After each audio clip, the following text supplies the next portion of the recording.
Здравейте, приятели!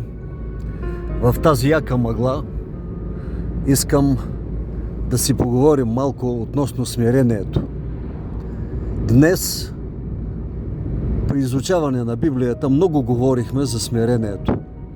Смирението е нещо важно в нашия живот. Изобщо на всеки в живота е важно. В моя, в вашия, в бъдещето ни. Ако ние нямаме смирение, трудно ще живееме. Но нека първо да кажем какво е смирение. Смирението произлиза етимологично от думата мир. Какво е смирение? Мир. Да живее с мир. Когато пред мен автомобилът е на къси светлини, няма да му включа дълги халогени. Разбира се, шегувам се. С мир. Мир вам, каза Исус на своите ученици. Мир имаше в сърцето на апостол Павел, който дори и в затвора, очаквайки своя край, имаше мир в сърцето си, за да каже: попрището свърших, вярата опазих, от сега нататък за мен очаквам венецът на славата. Дай Боже всеки един да има мир в сърцето си, за да може да каже, както Павел, да каже като Исус: Отче, прости им, те не знаят какво вършат. Когато римските корави войници, мъже навикнали на бойна слава, навикнали на онова насилие, което предизвиква войната, забиваха пироните в ръцете на милия Господ Исус Христос.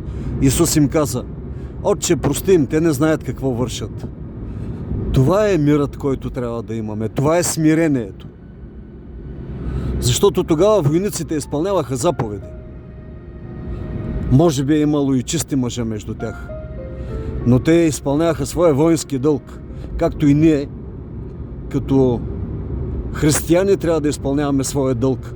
По това ще познаят, че сте християни. По това ще познаят, че сме християни, ако имаме любов помежду си. Смирени. Любов с мир в сърцето. Ако един човек няма мир в сърцето си, той не носи мир около себе си. Какво значи смирение?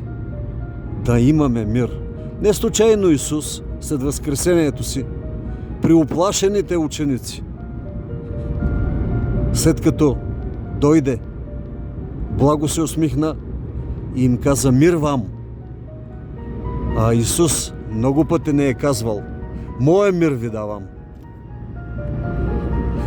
Дойдете при мен всички, които сте отрудени и обременени. Моя мир ви давам. Смирението значи да имаме мир в сърцата си. Смирението не значи да сме покорни, когато ни мачкат. Смирението не значи тогава, когато около нас има неправда, ние да навеждаме глава. Исус не го правеше. Когато в храма имаше явна неправда, търговия с духовност, той се намеси. И вие знаете какво направи пред храма. Премахна онези, които вършеха нечестие. Било то търговци, било то свещеници, било то среброменители. Какво каза на фарисеите? Че са варосани гробници. Но той имаше смирение, когато тези, които трябваше да дават пример на Израел, го разпънаха, убиха го.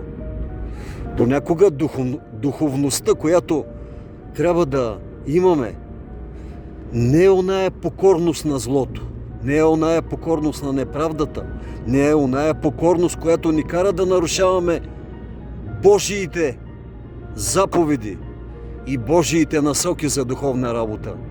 Ще срещнем духовници, които ще ни призовават към смирение, но те нямат такова. Смирението е мир в сърцата. Мир в каквато и да е била ситуация, да сме такива, каквито иска Исус, какъвто беше Той на земята. В голямата битка Исус беше такъв, какъвто трябва да бъде. С това ни даде пример, защото духовната битка е голяма. И в човешка плът обвинението срещу него от демоничните сили беше, че хората в човешка плът, създадени по-долу от ангелите, не могат да направят Божиите изисквания по закона, да се смирят. Затова Исус дойде в човешка плът. Във всичко беше като нас. Във всичко Той изпълни това, което се иска от нас, за да ни даде онзи пример, онзи прекрасен пример, че ние, макар и слаби, макар и физическата ни същност и интелектуална, да не е толкова мощна, както на духовните сили в небето. Ние имаме сила да бъдем пред нашия Господ святи, такъв какъвто беше нашия мил Спасител Исус. Благословени да сте, благословено да бъде името на нашия Господ и Спасител. Бъдете с мир, смирени бъдете. И както казва Исаия, няма мир за нечестивите. Аз ви желая обратното. Нека има мир в сърцата ви. Мир, без който не можем да видим Бога, без който не можем да се обичаме един друг. Не можем в семействата да имаме щастие. Имайте мир с децата си, имайте мир с враговете си. Не отстъпвайте на неправдата. Търсете истината и тя ще ви направи свободни. Мир вам ви пожелавам и нека милия Господ да бъде с всички вас. Бог да бъде с нашата родина България и с този объркан свят. Амин.